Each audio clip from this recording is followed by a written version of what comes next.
முருகன் பக்தர்கள் அனைவருக்கும் அன்பு வணக்கங்கள். என் அன்பு குழந்தையே, உன்னிடம் மிக முக்கியமான விஷயத்தை கூறவே உன் முருகனப்பா நான் இங்கு வந்திருக்கின்றேன் தங்கமே.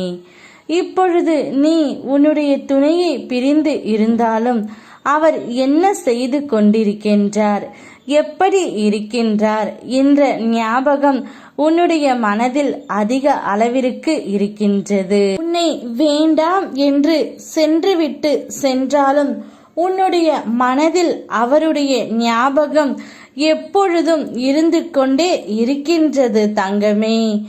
இருந்தாலும் அவரை உன்னால் நிரந்தரமாக மறக்க முடியவில்லை.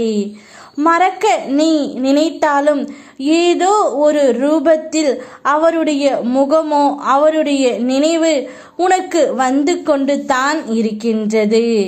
இப்படி விதியால் என் பிள்ளைகள் படும் அவஸ்தைகள் என் கண்ணில் எப்படி படாமல் இருக்கும் தங்கமே.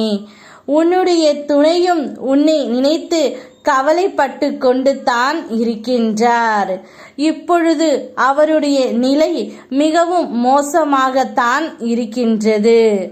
உன்னை விட்டு பிரிந்து வந்ததற்கான தண்டனையை அவரும் அனுபவித்து கொண்டு தான் இருக்கின்றார்.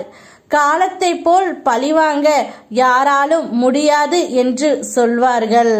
அந்த காலமே உன்னுடைய துணைக்கு தக்க தண்டனையை கொடுத்து விட்டது தங்கமே.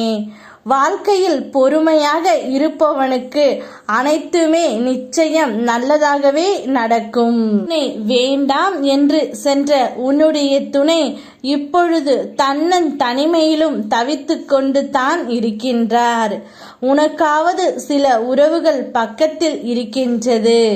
ஆனால் அவருக்கு ஆறுதல் கூட சொல்ல முடியாத அளவிற்குத்தான் இப்பொழுது அவஸ்தைப்பட்டு கொண்டு இருக்கின்றார். இந்த நிலைமை உன் துணைக்கு வர வேண்டியதுதான். ஏனென்றால் உன்னை கஷ்டப்படுத்தி அவர் எப்படி நன்றாக இருக்க முடியும் சொல் தங்கமே. அதனால் தான் காலம் அவர்களுக்கு தண்டனை கொடுத்து விட்டது. அதை பற்றி எல்லாம் கவலைப்படாமல் உன் சேலைகளை நீ செய்து கொண்டே இரு. அவ்வளவு கஷ்டங்களை அனுபவித்து வந்துவிட்டாய். என் கரம் உன்னை எப்பொழுதும் கைவிடாது. தைரியத்தை இழக்காதே. உன் அப்பா உன்னுடனே இருக்கின்றேன்.